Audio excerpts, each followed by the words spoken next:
सभी साथियों को नमस्कार। युवा मंच के यूट्यूब चैनल पर आप सभी का स्वागत है। मित्रों, उपस्थित हूँ आप लोगों के बीच में एक बड़ी खबर को लेकर के, जिसके बारे में लगातार आप लोगों के फोन आ रहे हैं। तदर्थ शिक्षकों को लेकर के लखनऊ खंडपीठ में जो सुनवाई होनी थी, आज जबरदस्त सुनवाई हुई और तदर्थ शिक्षकों को एक बहुत बड़ा झटका लगने जा रहा है। सुनवाई लगातार आज होने के बाद कल भी है, अर्थात 10 तारीख अर्थात मंगलवार को भी कल सुनवाई होनी है। और जहां तक है, अगर न्यायालय ने सही तरीके से इस पर मंथन किया तो तदर्थों की छुट्टी हो जाएगी और एक बड़ी संख्या में सीट खाली हो जाएगी।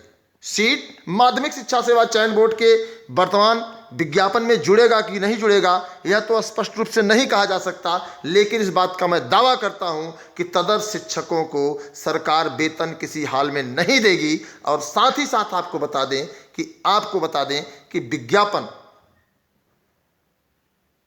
में अगर सीटें जुड़ी तो कम से कम 22,000 से अधिक सीटें जुड़ जाएंगी।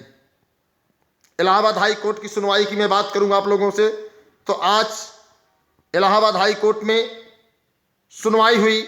अगली तारीख मुकर्रर कर दी गई है 25 जनवरी। और आप सभी को बता दें कि 25 जनवरी तय करने के बाद उसमें जो सूच मिल रहा है, शेष बातें तो आर्डर से होंगी, उत्तर प्रदेश शिक्षा सेवा चयन आयोग के गठन होने का हवाला दिया जा रहा है।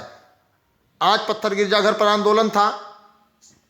उत्तर प्रदेश शिक्षा सेवा चयन आयोग के गठन को वापस लेने की या उसके प्रस्ताव को रद्द करने की काफ़ी छात्र उपस्थित थे।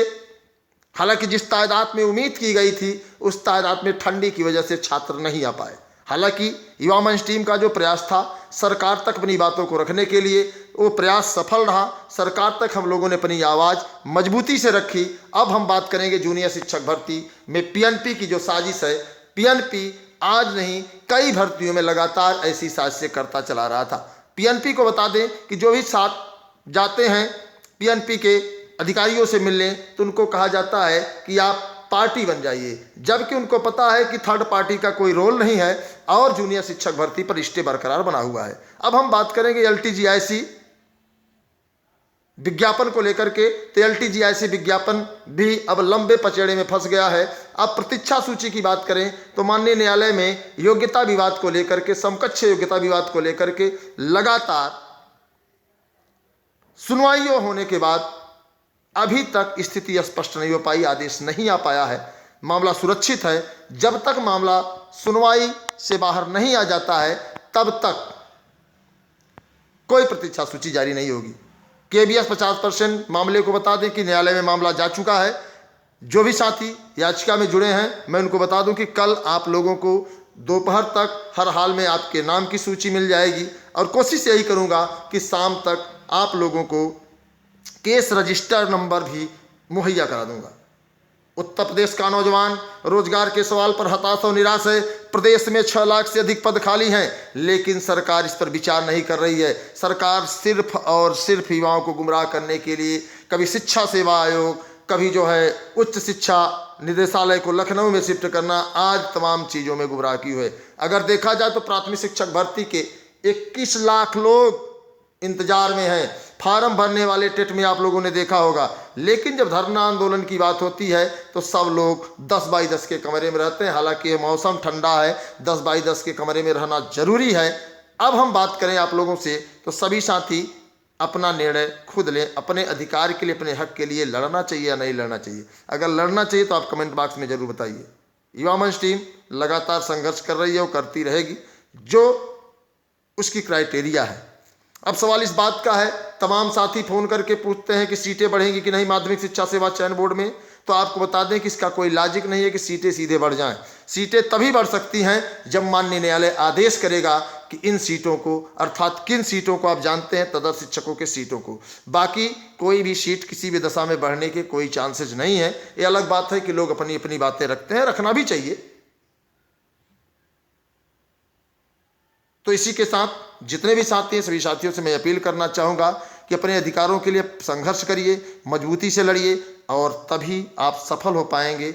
बाकी आप लोग समझदार हैं, शिक्षित हैं, पढ़े लिखे हैं। आज के आंदोलन में जो भी साथी थे उनको एक बार पुनः युवा मंच टीम की ओर से बहुत बहुत आभार, बहुत बहुत धन्यवाद, जिन्होंने सलोरी से, बघाड़ा से, नयापुरा से, अल्लाहपुर से एक लंबी यात्रा तय करके प्रयागराज के पत्थर गिरजाघर पर पहुंचे।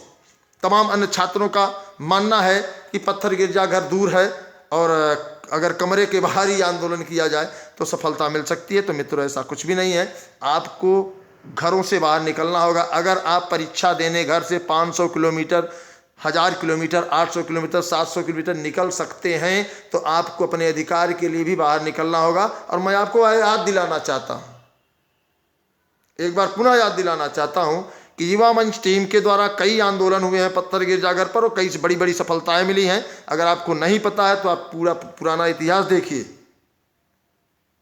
हम लोग टकराते हैं तो अच्छे से टकराते हैं और टकराने का अच्छा माहौल भी दिखता है। तो जो भी साथी है, सभी साथियों से मैं चाहूँगा कि भविष्य में जब भी आप लोगों को आह्वान किया जाए तो आप लोग जरूर आंदोलन में शामिल होइए, आंदोलन का हिस्सा बनिए। और आज मुझे बड़ी खुशी है कि आज हम लोगों का आंदोलन भी था और तदर शिक्षकों की खिंचाई भी हो रही थी। और आपको बता दें, लखनऊ खंडपीठ में कल सुनवाई फिर है। कल की अपडेट मैं कल आपको बताऊंगा। जैसा भी होगा कल भी सुनवाई है और मुझे उम्मीद है कि तदर्थ को एक बड़ा झटका लगेगा, क्योंकि बहस का जो सिलसिला है, जो वकील साहब लोगों के द्वारा बताया जा रहा है, उसमें ये सिलसिला आपको दिखाई देगा। अब मैं आप लोगों को फिर से एक बार चयन बोर्ड की बात बता दूं। माध्यमिक शिक्षा सेवा चयन बोर्ड, हायर एजुकेशन, प्राथमिक शिक्षक भर्ती संस्थान, इन सभी पर गाज गिरने वाली है। उत्तर प्रदेश शिक्षक सेवा चयन आयोग सरकार बनाने जा रही है। अगर इसका सभी लोग विरोध नहीं करेंगे तो निश्चित तौर पर आपको बता दें कि भर्तियों में 1.5 से 2 वर्ष लगना तय है। अगर आप लोग प्रयागराज में रह रहे हैं, किसी बड़े शहर में रह रहे हैं, तो आप लोगों को एकजुटता दिखानी होगी, आप लोगों को एकता दिखानी होगी और एक लंबे जनसैलाब के साथ सरकार के सामने इसका विरोध करना होगा। हालांकि कुछ छात्र संगठन उत्तर प्रदेश शिक्षा सेवा चयन आयोग का स्वागत कर रहे हैं, अभिनंदन कर रहे हैं और यह कह रहे हैं कि प्रयागराज में ही उसका मुख्यालय हो। जबकि आपको बता दें कि उत्तर प्रदेश शिक्षा सेवा चयन आयोग का कोई औचित्य नहीं है। जब 4 संस्थान परीक्षा कराने वाले हैं, फिर भी भर्ती प्रक्रिया पंचवर्षीय योजना का शिकार हो जा रही है। तो ऐसे में निश्चित तौर पर मैं आप लोगों को बता देना चाहता हूं कि अगर आप लोग पढ़े लिखे हैं, शिक्षित हैं, समझदार हैं, तो इस बात का आकलन आप लोग लगा लीजिए कि सरकार अगर उत्तर प्रदेश शिक्षा सेवा चयन आयोग बनाएगी तो उसमें कितना समय लगेगा, इसका अनुमान आप लगा सकते हैं। जब सरकार माध्यमिक शिक्षा सेवा चयन बोर्ड में चंद सदस्यों को भेजने में 6 महीने से 8 महीने, साल भर लगा सकती है, तो आप ऐसी कल्पना करिए कि किसी भी दशा में, किसी भी हाल में उत्तर प्रदेश शिक्षा सेवा चयन आयोग को तैयार होने में, सक्रिय होने में कम से कम 1.5 से 2 वर्ष लग सकते हैं। तो शेष चीज़ें आप लोग समझदार हैं, बहुत ज़्यादा मैं नहीं बताऊंगा। अगर आपको वीडियो अच्छा लगा हो तो वीडियो को अधिक शेयर कर दीजिए, लाइक कर दीजिए। अगर आप चैनल पर नए हैं तो चैनल को सब्सक्राइब कर लीजिए, ताकि आपको ऑथेंटिक सूचना मिले, हवाई सूचना ना मिले। इसी के साथ सभी साथियों को धन्यवाद। मैं आपके संघर्षों का साथी अनिल से।